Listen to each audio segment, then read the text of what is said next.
Should you divorce your narcissist person? Big question. A lot of people struggle with it. By the time you get to the end of this video, my plan is that you will be in better shape to answer that question in an honest and meaningful way and have some understanding of what you're signing up for by making that decision. My name is Sean. I've been a divorce attorney for 11 years now.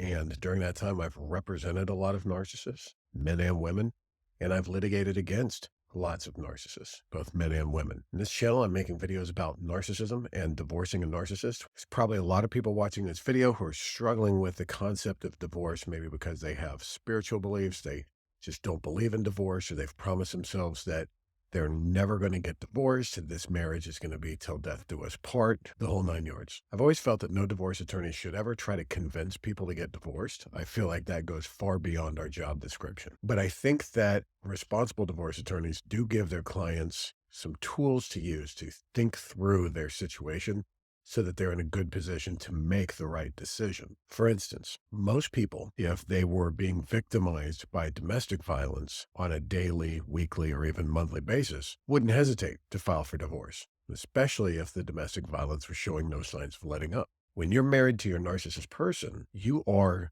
the victim of psychological and emotional violence and abuse. And the problem with that is that if I get a broken arm, I go to my doctor, he'll set it and it'll heal. But if I develop PTSD or some complex post-traumatic stress, that's going to take years to unwind and repair and heal from if it ever happens. So in a lot of ways, the abuse that we take when we stay married to our narcissist is going to be worse than if we were actually being victimized by physical violence. Another thing that's important to keep in mind is if there are children involved. Typically, your narcissist person that you're married to is also going to be playing their mind games on the kids. Children are going to have a parent who's emotionally unavailable. Children are going to be devalued. Your narcissist person is usually going to be gaslighting the children, alienating the children against each other, and just all around causing the children tremendous amounts of emotional harm, neglect, and abuse. Most people would never stay married to someone who was abusing their children, but yet lots of people stay married to their narc spouse who is abusing the children because they don't make that connection that the head games, the gaslighting, the devaluing, the turning the kids against each other constitutes absolute abuse. Don't forget, when you're married to your narc person, your head is being taken out of the game too. So you're not emotionally available to the kids because all of your emotional availability and attention is being sucked up by your narc person. There's also probably a lot of people watching this video who are not really sure if their spouse is a true narcissist. And so they're holding out hope or they're in denial, waiting for a change. They're being promised every time there's a blow up that, hey, I'll change. But it's just never happening.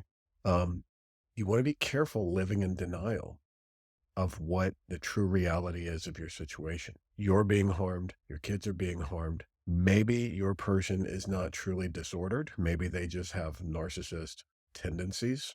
But when they're promising you that they're going to change, are there actual changes happening? If you've been going around this mountain for years and there's no change happening, then it's probably not going to happen. Someone doesn't have to be truly disordered to cause you and the kids the same exact emotional abuse and harm that a truly disordered narc is going to cause. Those narc tendencies create damage, whether it's coming from someone who's diagnosable or someone who's just got tendencies. But either way, the damage is real and it's lasting and it needs to be taken very seriously. Look, the decision to get divorced is something that should never be taken lightly. I have videos on this channel about saving marriages, reconciling, and going to marriage counseling, but those do not apply when there is a toxic relationship with a person who is damaging you emotionally and psychologically and doing the same thing to the kids. It's a decision that only you can make. Remember, nothing in this video constitutes legal advice or is an invitation to establish an attorney-client relationship.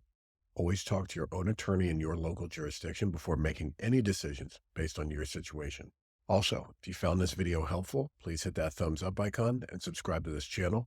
I'm making videos all the time about divorcing narcissists and other legal topics that are going to be entertaining and insightful, helpful for your situation. Thanks, guys, and I'll see you in the next one.